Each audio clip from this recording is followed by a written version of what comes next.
Hey yo, welcome to Benchwarmers, a Woso podcast, episode 44. If you want my Michael Dapper impression, get that on part 1 where we spoke about the Femminile. But I mean, if we have another 44 player, Leggy, I've got one for you. Emma Ferg, who he's now getting full 90s for Mikkelsen's Denmark. She was also part of that Stella Firenze backline who came fourth in this season. I think she's up and come a mature age, can play centre half, right back, really, really good footballer.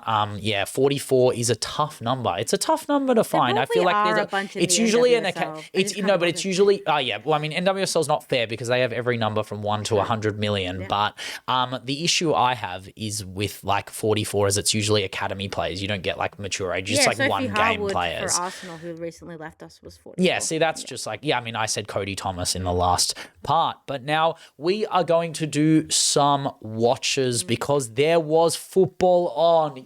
Yes, no more drought. I don't have to watch the Menso World Cup. I don't have to watch the most sus individuals in the world of football play football and have to justify my existence watching them. There was actually Woso on, but we wanted to wait for one of them to come back and we wanted to wait for one of them to end to talk about them. I am going to give you a watch on the Euros under 19. It was basically the World Cup. In my opinion, I treated it like the World Cup.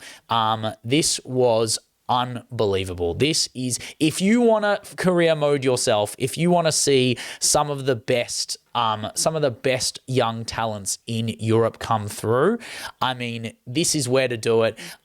This tournament was held in Bosnia. That's unreal, by the way. I love that Bosnia were hosting this tournament. I mean, Leggy, if we're going to have an answer to your question from, one of our iconic TikToks and short film contents about Nordic countries hosting and countries that can't support Champions League finals, maybe this is where your answer has substance, where you say, you know what, give the younger nations, the less mature nations, like the capacity to host these big finals. I mean, yes, they are youth football, but these big finals can go to Norway, can go to those countries that maybe can't support. But when it is the senior Champions League final, maybe we do want 50 to 70,000. I mean, that being said, one of the best players in the world has just gone to a team with a 5,000 seat stadium in Bromley. So what do I know? But anyway, I'm still here for Norway and Caro, who did it herself. But we are talking Bosnia. We're talking Euros under 19. This tournament was great. I am going to talk mainly about the two teams here because these two teams, spoiler alert, made the final. I'm going to talk a bit about the group stages. We're going to build into the semis because it went group stage, semi, final. I love that, by the way. World Cup, 48 teams, women's under 19 Euros, 8 teams. I fucking love it. That's Cyprus what I'm Cup here for. esque. Yeah. Oh my God. Algarve, Arnold Clark, Algarve. She Believes, mate. All the iconic cups, mate. The Mount Rushmore of cups right here. But I mean, we need to make it's the Champions Cup, Algarve, Arnold Clark, and the She Believes. That's the holy quadruple. But that's Leggy's quadruple, Leggy Dior quadruple. But we're going to start with Spain. Spain were the favourites going to the tournaments. They've won the last 4 of these tournaments. They started quite poorly, by the way. They drew to Switzerland. They drew, and it was Emanuela Pafista who scored the penalty.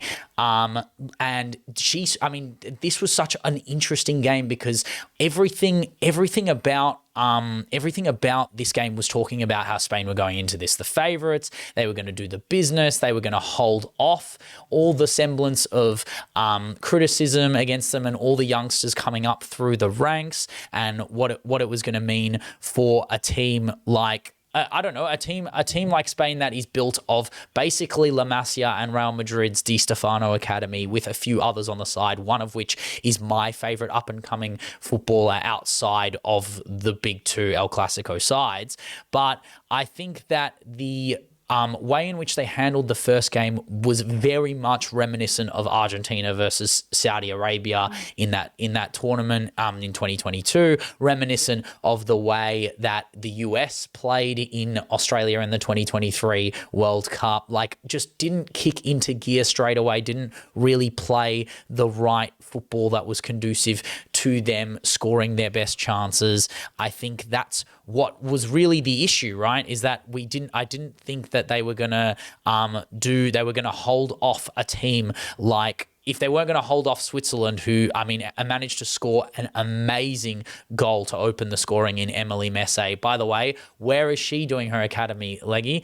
At Lyon. She is at Lyon. This youngster, 18 years old at Lyon, scored an outside-of-the-box fucking banger against Laia Lopez, Real Madrid's probably next Misa Rodriguez in her sense. But Messe is a crazy footballer, but luckily, if it weren't for, I mean, the Pfister goal made it 2-2 because Ainhoa Gomez, I mean, I know you know who Ainhoa Gomez is, because anytime I mention a La Masia product, Leggy's eyes will pop up if you're watching the audio-visual spectacular, but she scored a brace in this game, and then after that, after this 2-2, they chucked it on the fence, and then they slapped Iceland, and this is when the tournament lit up with the players, the triangle of terror. I mean, we spoke about it with Roma in the part one. The triangle of terror for this Spain under-19 side was Alba Serrato, who had a relatively decent, maybe in my opinion, I have really high expectations of her. So slightly underwhelming season at Sevilla. I really wanted her to like announce herself. But at this level, I mean, one of the first ever conversations Leggy and I ever had about women's football was about the under-17s World Cup, and Alba Serrato was dominating that World Cup. And yes, they lost to North Korea in the final, but she was amazing. She was unbelievable, and she was probably the one I said, like, we're going to watch her grow together. We're going to see how good she plays. She's still smoking teams. Segura, Barcelona wonder kid, set her up as well. Alba Serrato set up Segura for the opener. There was El Clasico interplay between Folgado from Real Madrid to Segura, and then played it to Rosalia Dominguez Navarro, RDN. Remember the name. This girl is terrifying. I thought Carla Julia was terrifying. This girl is way more terrifying, in my opinion. She's got Carla Julia with Pina in her. Like, there's something about her ability to, her ball striking. She's like if Pina had the hezzies of Vicky Lopez. Like, there's like if you had this genetic love child of the three of those ballers, you get this girl. I mean, I'm just going to call her RDN from now on, or Rosalia. Maybe I'll just call her Rosalia because, I mean, maybe she should just one name herself. Maybe she can wear the Rosalia kit. That would be good vibes as well. But she got a brace in 7 minutes and smoked them. Then Alba Serrato got the fourth goal from Martina Gomez. They won 4-0. Then they beat Austria, who were unbeaten up until this point. They won a pen. Alba Serrato scored that penalty. And then a rebound finish from Atletico Bilbao's Guturbe was barring in. It was a really good rebound finish. And Makalic, I wanted to mention Makalic. She scored for Austria. Really good header, by the way, like a fantastic set-piece header. La Roja dealt with the adversity, though, secured the semi-final spot. Austria also went through. They beat Iceland 3-0. As I mentioned, they beat the Swiss 3-1. All different goal scorers for all 7 goals. How crazy is that, by the way? Yeah. So there's no like definitive goal scorer. There's no player. I wanted to mention their defense were amazing. We have Austrian wonder kids coming through.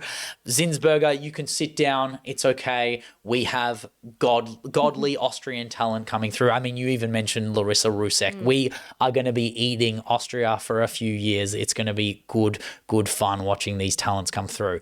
On the other side of the coin, Germany straight away turned up to the tournament, slapped Bosnia, the hosts, 5-0. Strascher, she plays for Werder Bremen. She was the main outlet on the right. She's usually a right back for Werder Bremen, but she's playing further up, obviously what usually happens in the youth system structures. Scored an absolute banger, and then also a header for her brace. Goal of the tournament contender came off the bench from SGS Essen's Lani Bakar. Edge of the box, top right corner, no saving that. They then drew to Poland. yeah, interesting game, nice set play, header goal from Zvaziek, but it was a late call-up, a player that wasn't even in the squad for the first game. Tessa Zimmerman, Frankfurt Child Academy, a lot of talk about her apparently before the tournament and her move, and she's been signed to the first team finally. She got the equaliser with a cut and finish, but it remained square. Poland were actually better. After she scored the goal, Poland were the one with the brunt of chances, so I was actually quite disappointed in Germany in this game. But Sweden also had won their first two group games, beating Bosnia 5-0, but they also beat that Poland side 1-0 with an own goal. So Poland have nothing to worry about in the sense of, yes, they didn't make it through to the semi-finals, but they were very impressive this tournament. I was very impressed with Poland as a whole, their defensive miserliness, which is unsurprising, right? They're just tall, strong, hard to break down. But it was the third game, Germany v Sweden. Both teams had won both of their group games. It was 2-0 early on, and then there was a penalty and a red card for the Swiss, not the Swede, Hakens Tilda Carson. I mean, she's been a part of that Haken side, was very good this season. It's off screen. It's actually, you can't see it. So I had to look it up. She did a Balumu. She pulled the hair of a defender. She was already on a yellow. It's an epidemic. Yeah. So she gave away the penalty as well. She was already on a yellow, but she full on did a hair pull. Like, it's the weirdest comms as well. If you watch it, they're like, oh, they've given a red straight away. They're like, why have they given a red? And then they cut away and you don't even see it. But you look it up and it's actually a hair pull. It's really bad challenge. But it's just easy for Germany to double the lead. Freiburg's Maj Schneider got the receiving ball from Karl Zeiss Jenner's Helen Berner for the second goal. There was no way that Sweden were going to beat them, but it still meant Sweden were through because they had 2 wins and it was the semis. So Sweden played Spain. No Carlson, by the way. Yeah. So Carlson, their best right back, their best fullback, their most experienced player, not playing. So what did Spain do?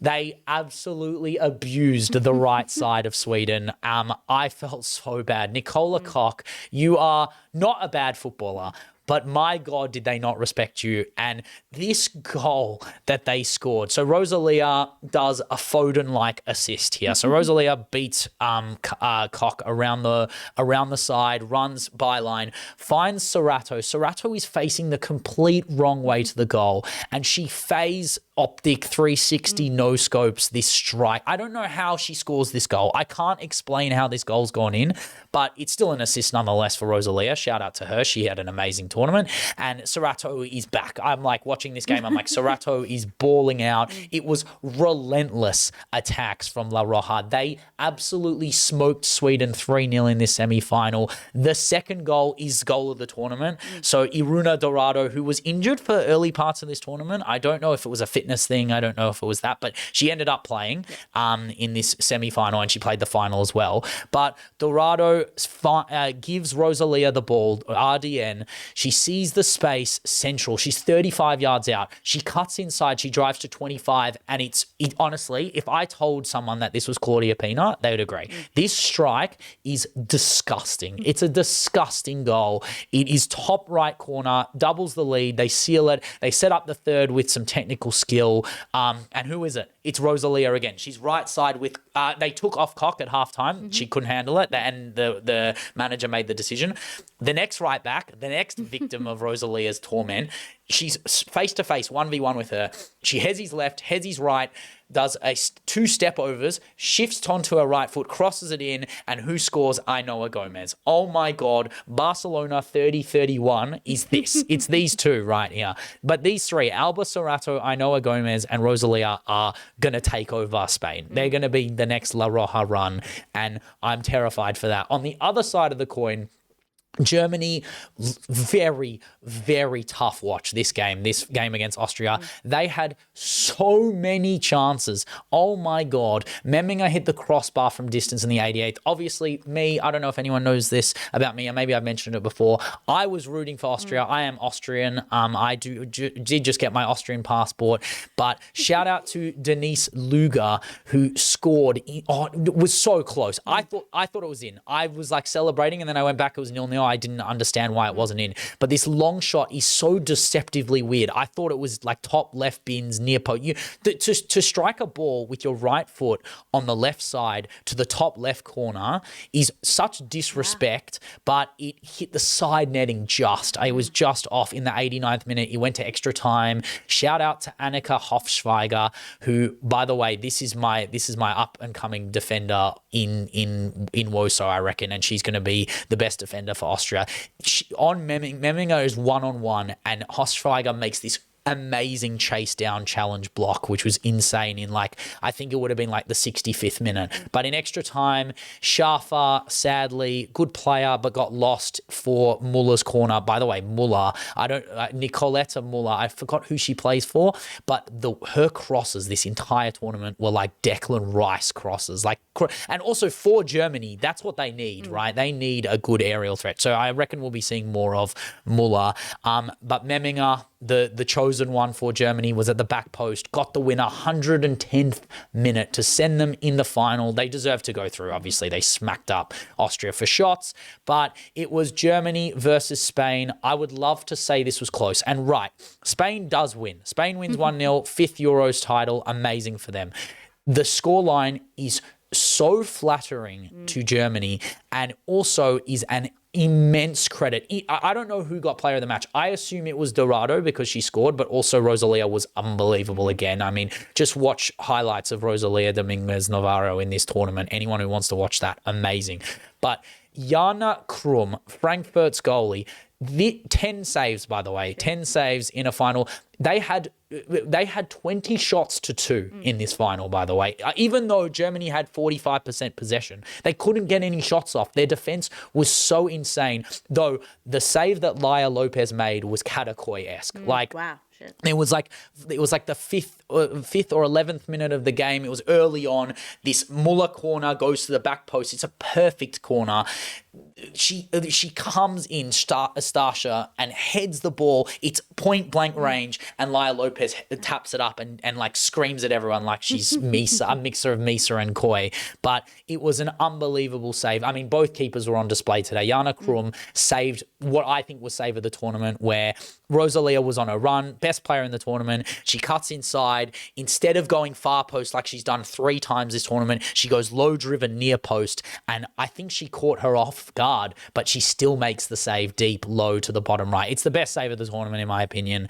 Ainoa was very good, forced some good saves. Alba Serato was kind of missing the target today. She was kind of off, which is I think why she hasn't made the big move yet. And I understand she's getting 90s for Sevilla, but I think she just needs to be a bit more clinical in big games, right? Like you just have to be able, she can murder teams, don't get me wrong, but it was the 59th minute, that strike that Rosalia did that got saved, the save of the tournament, but it ended up with a corner. The corner was taken by Rosalia, and it was Irune Dorado in traffic, taps the ball into the bottom right corner, far post. There's nothing Janne Krumme could have done about that. If she saved that, that would have been save of the tournament. It's not fair, but that's what football is. Sometimes you can have the best game of your life and still lose, and they lost 5 in a row for La Roja. They are mental, but I wanted to mention just the breakout stars. I've already mentioned them already. Janne Krumme, she's already at Frankfurt. That's the next AKB, in my opinion. Straight up, I want to say it right now, 2026, when we're in 2030 and we have the next AKB, I want to let everyone know that this is it. This is the girl. Emily Messe, the Swiss girl from Lyon, I think she's the next up and coming, but I wanted to mention it as a realm of Messe, Alaya Pilgrim, Iman Bene, Naomi Ivelge.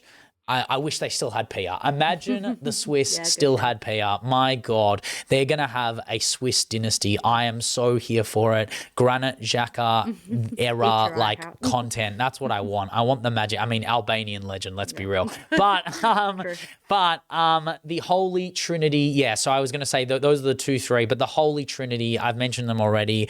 Alba Serato, Ainoa Gomez, Rosalia Dominguez Navarro. This is I am so scared for Woso humanity. These three are going to terrorize the world. I don't know what to do, but we are the Benchwarmers a Woso podcast. We will find out. We will let you know when these three take over or have taken over. But Rosalia, I mean, if anyone wants to watch some highlights of like a player who is going to be the next big thing, I think of the three of them, Alba is going to get there. I hope she just develops that. I know her. I don't know how many minutes she's going to get. But if Salma's gone, Pina's still there. That's fine. Vicky is going to take the Salma brunt, I reckon.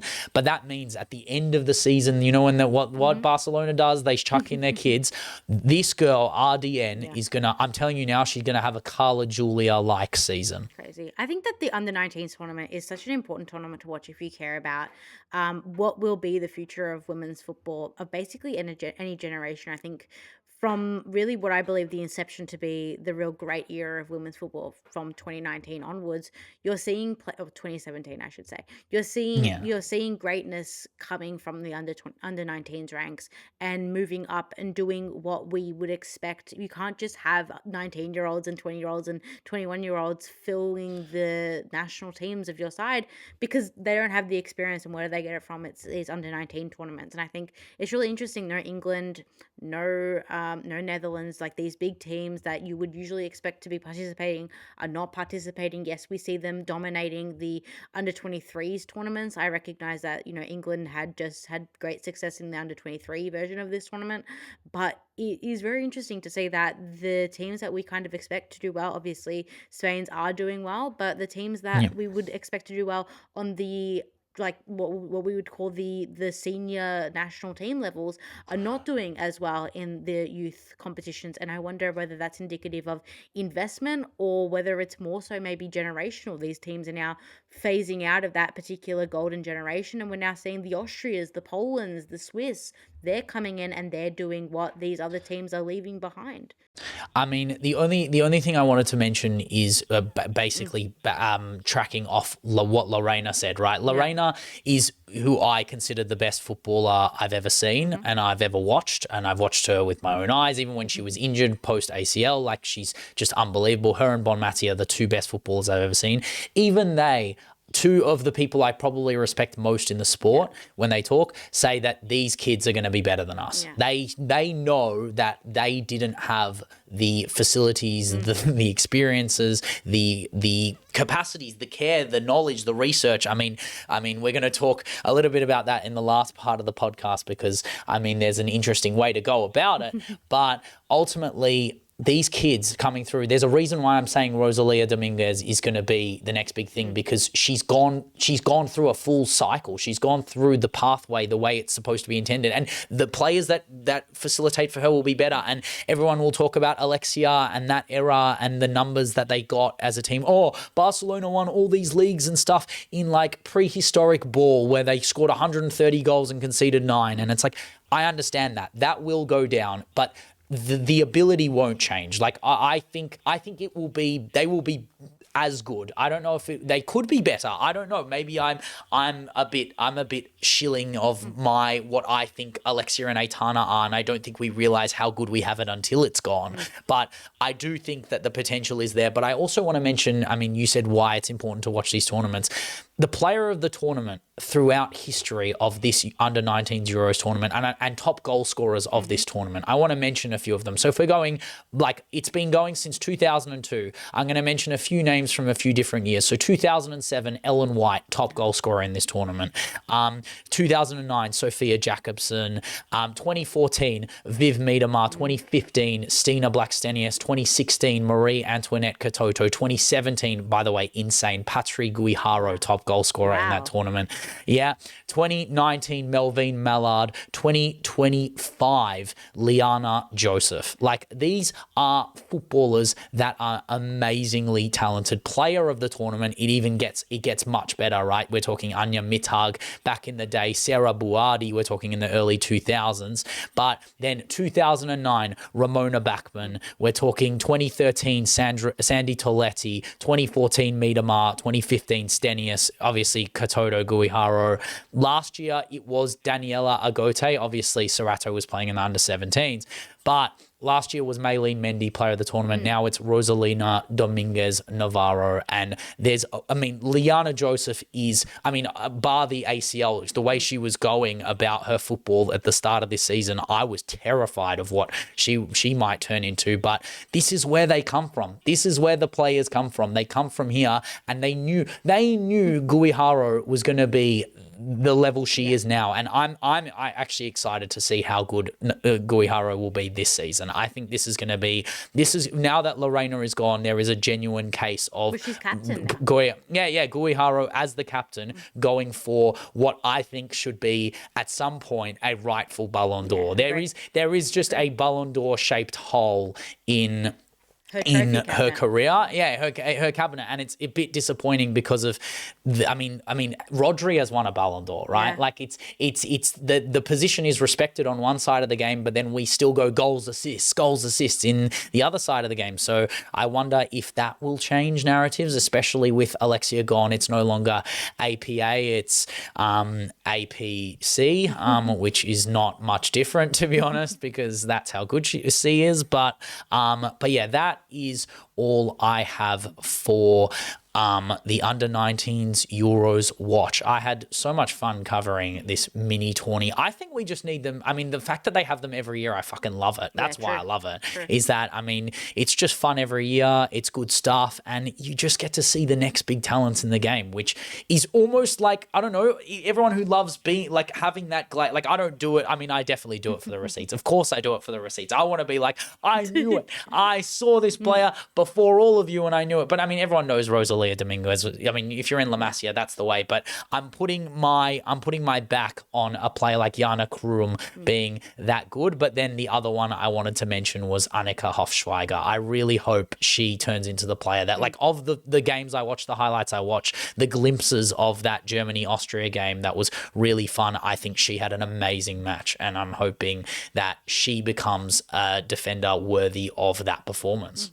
Awesome. I like how we leave your, interesting, exciting young talent to LEGGY'S NWSL watch. Oh, mate, we're back. We're back. What do you mean? This is just as exciting. Ladies and gentlemen, mate, I forgot to do the cue. We are moving into LEGGY'S NWSL watch.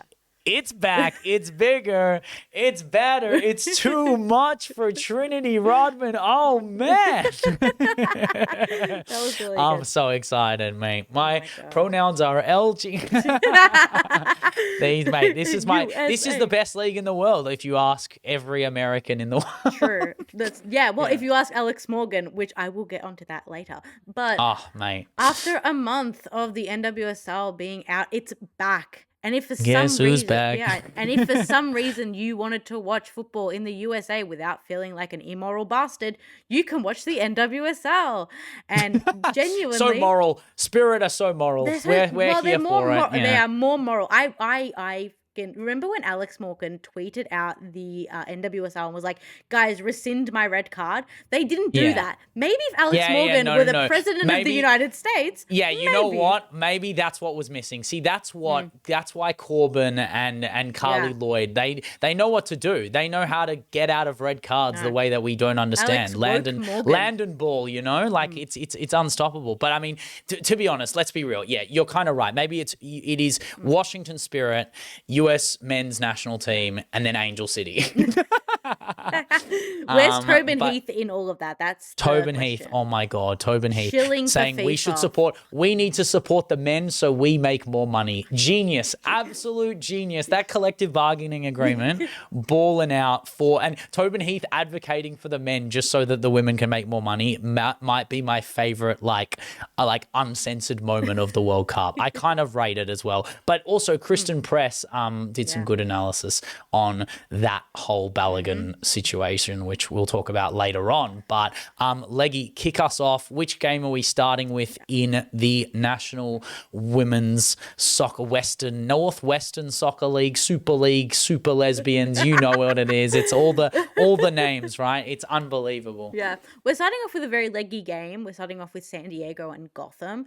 This was a leggy game in a way that is disappointing because Gotham were not able to get the win over number one now San Diego Diego wave. San Diego really capitalized on what looked like a quite ragged Gotham. I know that they had the month off. I don't know whether they were doing marathons every day or what was going on in Gotham. So Leggy, I haven't watched this game the same way you haven't watched the Euros. So can I ask a few bingo questions here? So obviously this is San Diego Wave who, let me guess. So I'm going to ask two questions. One, did Trinity Byers start? No. Okay, question two. Did Trinity Byers score? Yes. So we're back, and it's back like we never left. So nothing's changed. No, nothing. Yeah. No. So she hasn't started, despite the fact she's the only one scoring for Gotham. For San Diego. And this time, Ludmilla started in like the 10. So like they're doing everything to get her to start, except for oh my god, starting mate! the It's the actual player that Brazil needs- viewership. I'm telling you now, it's definitely they have good viewership in Sao Paulo, Porto Alegre. I mean, she is an iconic. Maybe Atleti fans are watching it. I don't know, but San Jose, all of San Jose and all of Sao Paulo watches Ludmilla absolutely honk the gaff out. I mean, for pretty much every team she's been at since Atleti. This game really had some massive AKB gaffes.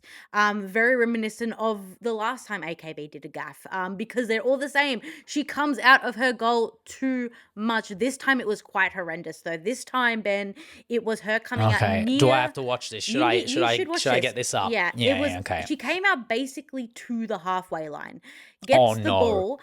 Passes it. This is for the second goal, by the way. The first goal, the only good thing about that is that this goal scorer did the teacup celebration. We all know what the Alex Did she really? Teacup celebration. As Alex Slay. Morgan's in the stands, looking far more interested in the women's game than the men's game, which of course she does because she's probably having a better time. But I've just watched Ludmilla miss an open goal by the way. This is prime Jesus NWSL. Christ. This is prime NWSL. Mate, prime football. But the second goal was like particularly bad. AKB, she passes the ball straight to the player. I believe it is Leah Godfrey who gets the ball. She applied the pressure. It worked. She got the ball first time cross switch over to Trinity Byers, who just calmly slots it in the back of an open net. This is 2-0. They've snapped a 3-month the loss for Gotham snapped a 3-month unbeaten stretch in the NWSL.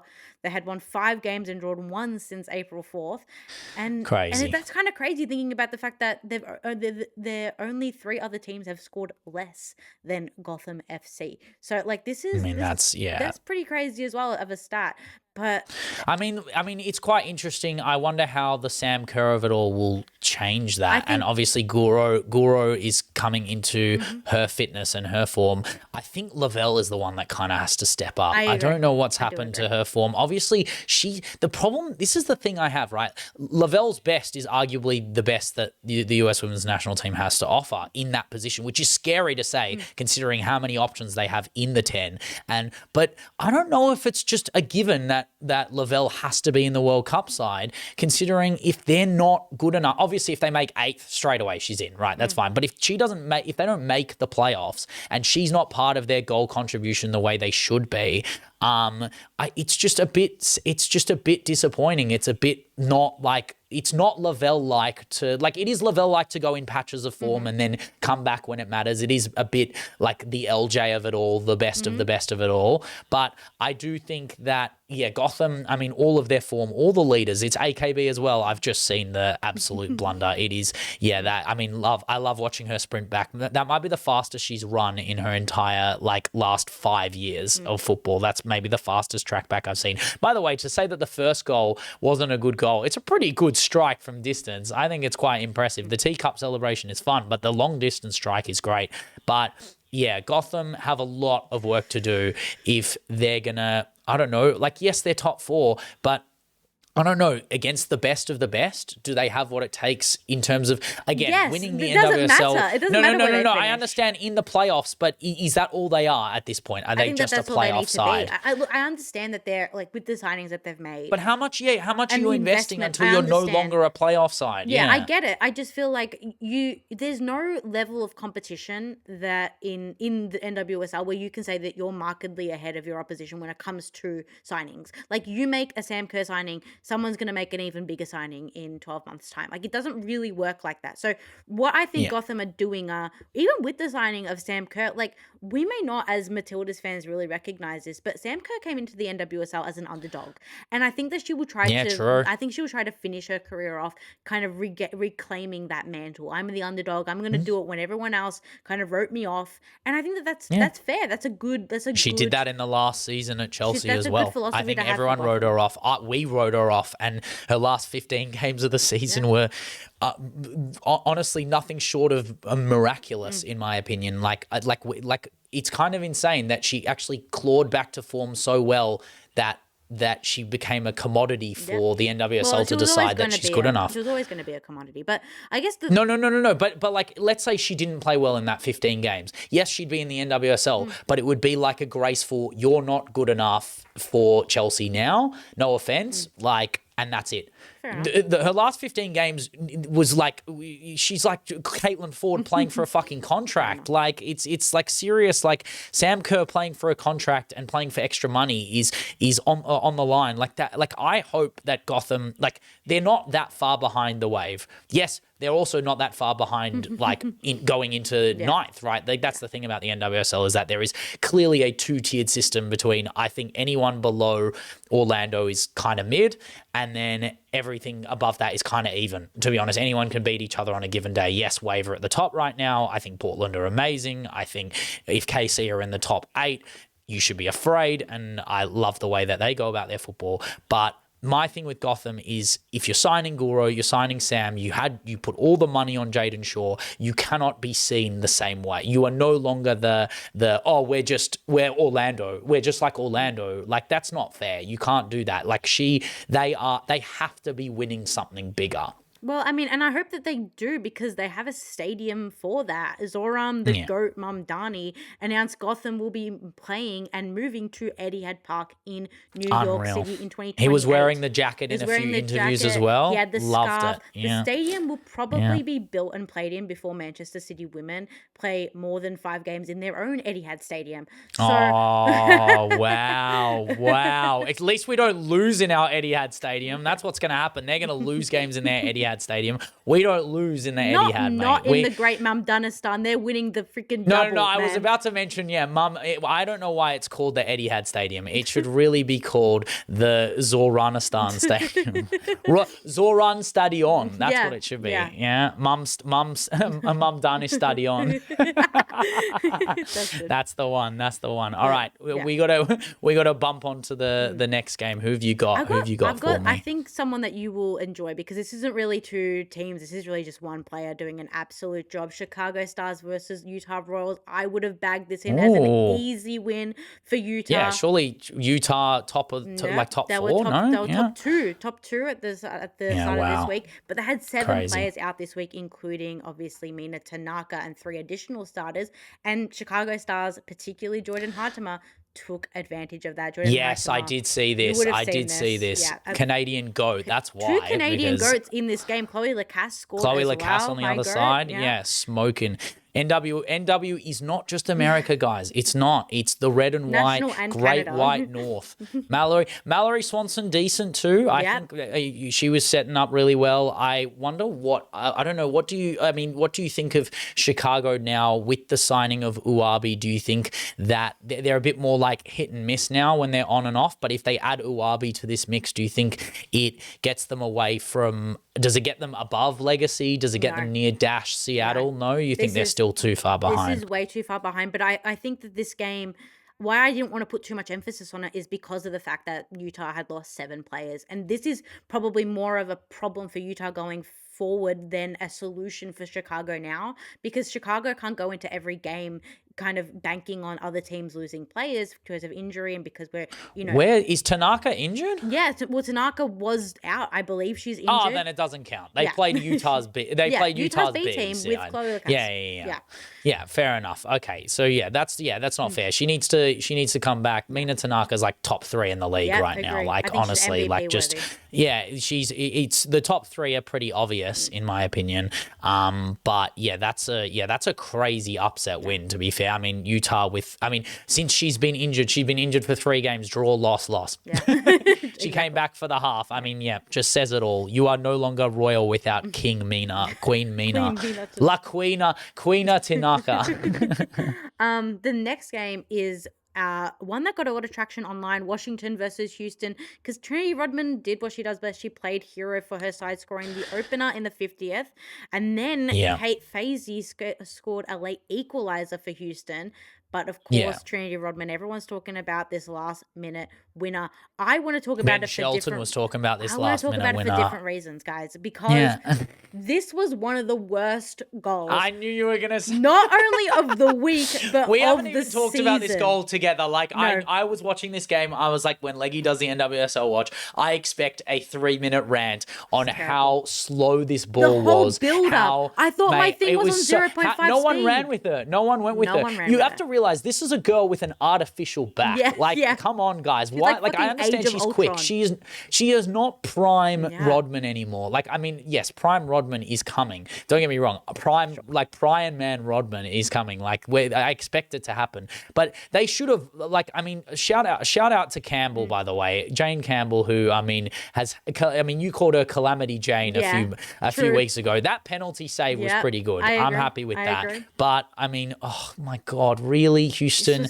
One bloody job to make sure that doesn't happen. That our like takes can hold strong. My take is still holding strong. She's I'm sorry, but like this is a shitty game winner for But this is what she does. She doesn't score miraculously beautiful goals. She scores scrappy, facilitating danger. Like I don't like giving credit to Rodman, but Rodman's goals aren't beautiful. It's fast, hungry, touch disagree. and go. I think in her prime she scored actually some great goals, and she has scored some good... That prime was like of 6 months. No, but she scored some good goals this season. You're talking about the breakout, the actual breakout. 2024, U.S. women's national team campaign that in the realm. Olympics. Yeah, maybe The best you're goal right, of the tournament, if it was not Alexia or one of Barbara Bander's goals.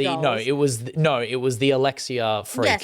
That was the best. That was the best goal of the tournament. It's Trinity Rodman's from the right hand side smashing it. To be fair, the goal in the she got the goal in the final? No, Valerie Swanson got the goal in the final. Well, it was a Swanson. Swanson's goal in the final was unbelievable. I actually think that was a fantastic run and finish. Like, to do that in an Olympic final when all the pressure was against you, I think that's a big moment. But yes, look, Rodman, again, this is the way it starts, right? This is the problem, Leggy, is that when now, I mean, we've from April to July, she's had 3 player of the match performances now.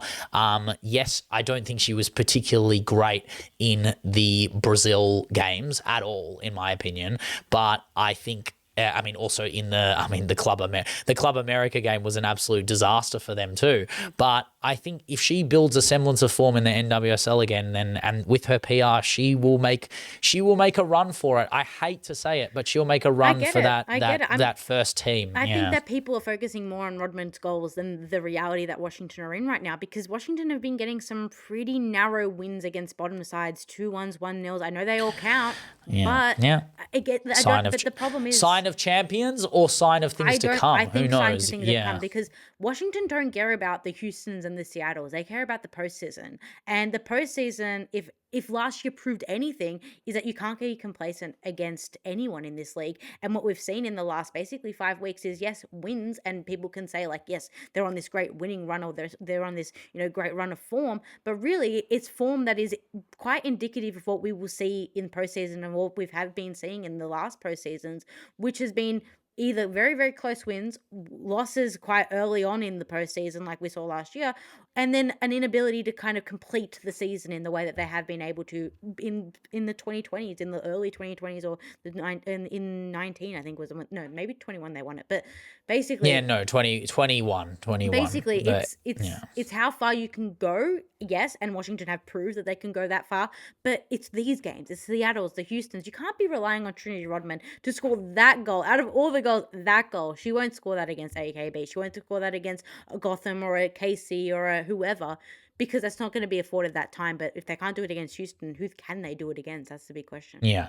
I mean, look, when you're runner-up 2024, 2025, like under Geraldes and now under Gonzalez, look, you have to do something. Yeah, we're no longer in that realm anymore. We're no longer in the 2021 Chris Ward era of spirit. Like we expect better. And to be honest, I mean, this will come out later. Like this will come out later. This bit where we're talking about their next game against Carolina Courage, which is tomorrow, which is actually the 12th. So that game will have already been decided by then. But beating the Courage at home based on the Courage's current form, the form team in the league, beating them at First Horizon Stadium, we'd have to hold our hands up and say, like, you know what, they are the form side. They're doing it now.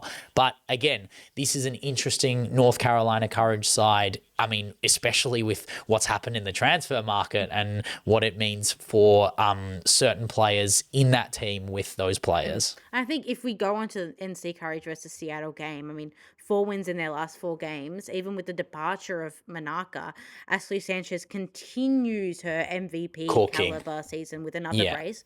On the other side of the aisle, Seattle continue with what has been a very disappointing season, reminiscent of their horrendous 2024 season that they had, where they came second last. This is not what we expect from the institution of Seattle, and I talked about it in one of my previous NWSL watches. It's just not what Seattle probably want coming off the back of big signings, yes, but also big losses. We've seen, the loss of a few players that were quite integral to Seattle over the last few seasons, and they haven't really been able to make up for them. And I think you can't keep relying on the same players, the Jess Fishlocks, even now the Mia Officials, the big fish, the big 2 fish of Seattle. Big fish. The big fish. Yeah. On them. Oh my God. There needs to be some active Emma change. Hayes to reign so that Fischl becomes the player she was supposed to be all along. But I don't know. What do you think of the idea of them, playing Wickenheiser, trying to find Lauren Thompson, Rausch? It's going to be hard. I don't know how their form drops without Matsukubo, but I don't know. Courage are the meme side of the NWSL, in my opinion. They are the perennial ninth. They are the perennial strugglers. They need to find an answer to this problem. Now. They're 7th down, and I think... Yeah, no. But they've had an amazing run of form with their taliswoman in the 10 in Matsukubo. EJ's finally kicked into form, and Sanchez is great. But I just don't know if it all sticks together. Does Koyama play at the same level without Matsukubo? Does Riley Jackson play at the same level without Matsukubo? Matsukubo was balancing out the immaturity of those two, despite the fact that both of them were cooking.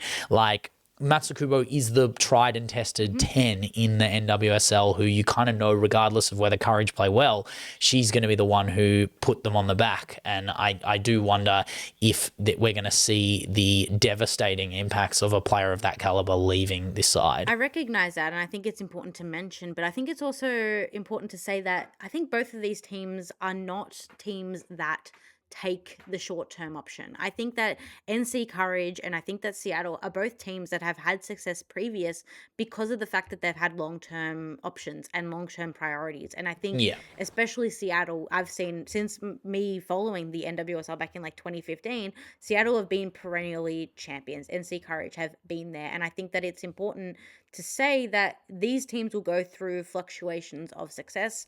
And I think what NC Courage have to do now is take the loss of Manaka and invest that in the future. I don't think that you would want a team to start getting one or two big name players to try and fix what is not necessarily broken. No. You don't break the seal now. Like, you have to find answers internally. They probably knew that this was coming before we did anyway. So I'm hoping that they can find those answers internally as a whole. And another team that's trying to look for answers internally after the firing of their coach Alex Strauss was Angel City, and they got a big win over Orlando 2-0.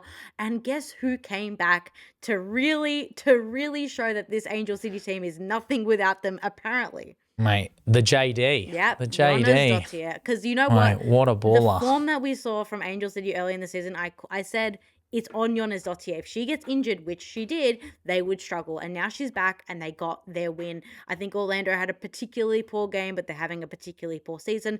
But I don't count it until it's like round 19. And then I start to see genuine improvement, and then they make a semi-final anyway. But I think Orlando are looking to the future as well, as because I don't think that they can hold this average age of like 27-year-old squad the way that other teams can. I think that they need to really start investing in younger players rather than getting Brazilian or ex-European ballers coming from particularly Spain as well. They have a great Spanish camaraderie in Orlando. They can't really rely on those anymore. I haven't really seen much about this new manager. I know he's an interim guy, right? Leif Garner Smerud is Norwegian guy. I think he's originally a sports psych, but he did do a lot of Norway. He did a lot of he did a lot of Norway under 21 stuff.